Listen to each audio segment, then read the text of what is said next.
So ayun, magandang hapon po. So andito po si, pangalan siya? John Henry Hipolito, no? So ayan, shoutout dito kay Ading. Tapos nagpapagawa niya po itong ano niya, yung pipe. Ano ito, wave? Nalog palang wave na eh.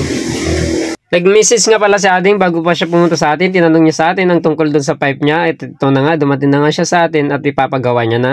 So bale, ang gagawin natin ganito din. Ganito din kababa. Medyo mataas ako. Oh, yeah. Hindi, mababago to eh. Pagpatas natin. Pwede siya natin gawin ganito po. Ganito. Okay sa'yo? So bali nakita po natin ito na na mahaba itong holder niya.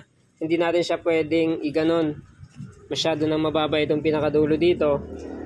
Masyado na itong mababa. Kaya ang gagawin po natin dito ay syempre puputulan natin dito para maikli natin itong holder, itong bracket niya.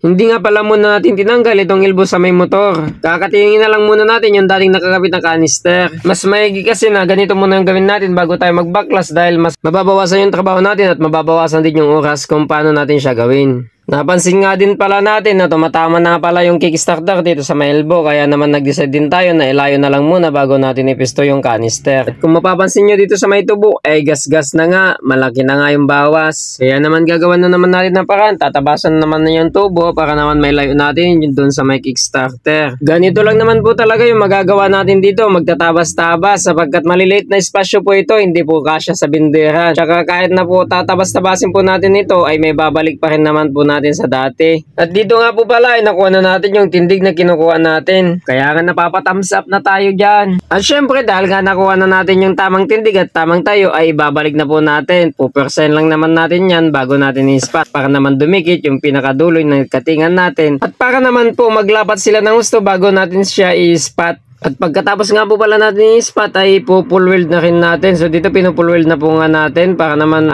pag kinabit na po natin yung canister, eksaktong-eksakto na po siya. Ay sa mga nagtatanong nga po pala kung sino ang nasusunod sa mga tindig po ng mga kinakabit po nating mga pipe. Yung pong mismong may-ari po ang nasusunod sa mga pinapagawa nila. Pinapasilip po muna natin sa kanila lahat po ng anggulo at tindig bago po natin siya i-full weld.